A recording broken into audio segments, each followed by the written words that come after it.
According to Biden's own officials, the surge of 8,200 migrants a day will not let up despite Friday's court ruling, keeping that Trump-era Title 42 health restriction in place. Just yesterday, hundreds of migrants were released from the Customs and Border Patrol into the United States. And according to a new piece in the New York Times, Biden's main strategy is to, simply flood the nation's shelters to house and feed these folks. Buried in that piece, the Times admits that this strategy is to, quote, stave off politically explosive images of chaos and disorder ahead of the November midterms. A bit political, if you will. Joining us now is House Foreign Affairs Committee member, California Congresswoman Young Kim. Congresswoman, always good to see you. I was trying to think about how to put this in perspective. And if you think about it, there have been 2.7 million border encounters since President Biden took office. That's greater than the population of 14 states. I want to know, from where you are in California, what kind of a burden is this having on resources, and what do you see on a daily basis?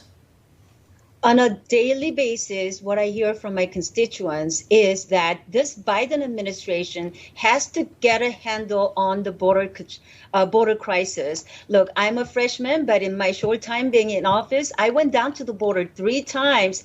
Biden and Kamala Harris has yet to go down because you know why? They're afraid to admit that there is crisis. We know our border patrol is doing all they can, and now their jobs will become even harder as the Biden administration doubles down on ending Title 42 without a replacement plan to help prevent that overcrowding of facilities.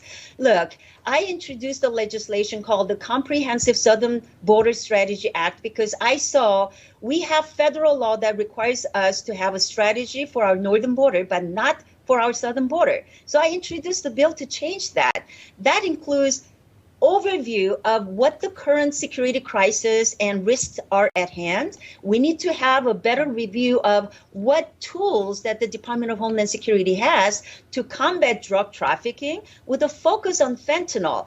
Look, I talk very closely with the Orange County Sheriff Department, who is 100% behind supporting my legislation, the Comprehensive Southern Border Strategy Act. And they tell us that they are dealing with over 205 pounds of suspected fentanyl that they apprehended, and over 145,000 pills were suspected to contain some level of fentanyl in just the first 2 months of this year. As long as this crisis persists, our communities will suffer. And yet, Biden administration continues to show mixed signal. They act like they're concerned, but they're actively pursuing policies like ending the migration protection protocols or remain in Mexico policy that Trump administration have put in place, and it worked because we're asking migrants to remain in Mexico while we process your asylum into the United States. It's safer that way, but they are trying to get rid of this. Yeah. I mean, let's talk about the national security threat. You talked about the drugs that are pouring across our border, the fentanyl crisis. Just hours ago, we learned that an ISIS-affiliated suspect was arrested for a plot to kill former President George W. Bush. I mean, how seriously is this administration taking it? I mean, what is it going to take for them to take it seriously? Well, apparently they are not taking it seriously. We have thousands of gotaways that are in our communities, and we hear reports after reports that those gotaways, we don't know where they are, but they're infiltrating into our own communities. I work closely, like I said, with the Orange County Sheriff Department. They are part of my human trafficking task force. They are part of my crime advisory committee. They tell us this is a serious issue and it's depleting our resources, and we need to make sure that we provide more resources. And again, the legislation that I have will help us identify the security threats that we have. We will be able to identify, like the Del Rio sector that I visited just in the month of March, the automated surveillance tower, which is only put in place in Del Rio sector. We're trying to find out how much that will cost, what mile by mile strategy is needed, because California, Arizona, and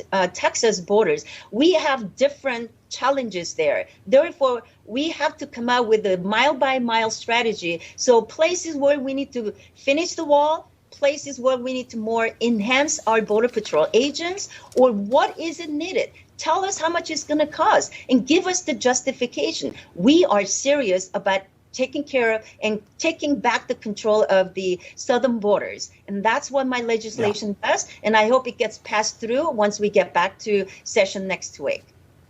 Well, if these elections are any indication, it looks like you guys will be in the majority and you will be able to finally get something like that passed. So, Congresswoman Kim, thank you for being with us and thanks for your leadership on this issue.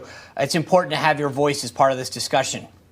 I look forward to continuing the fight with my colleagues when we take back the House in November. Yes. Yeah.